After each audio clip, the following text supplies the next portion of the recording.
हाँ।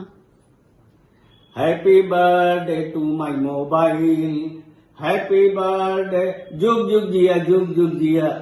अरे बाबू आज तार चौथा बर्थडे है, बड़ा खुशी बा।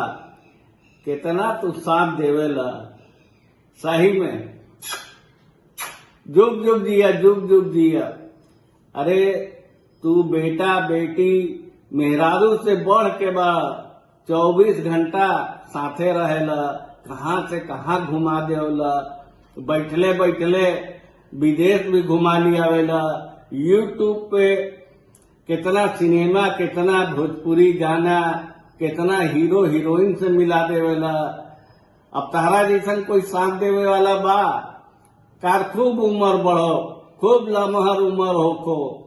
हम तो आज तरह के इतना दिल से बधाई दे देतानी कि पूछो मत। जुग जुग जिया बाबू, जुग जुग जिया। कहा आगे भी हमरा इनके साथ मिलत रहे, ये बात के हमरा बड़ा उम्मीद बा।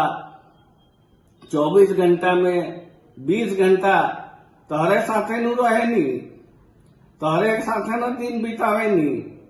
कितना बढ़िया बात बा, कितना बढ़िया तू साधन बा। आ सबको साधन हो गई बा, गांव गांव ले, शहर शहर ले, देहात देहात ले, सब करा लगे बा।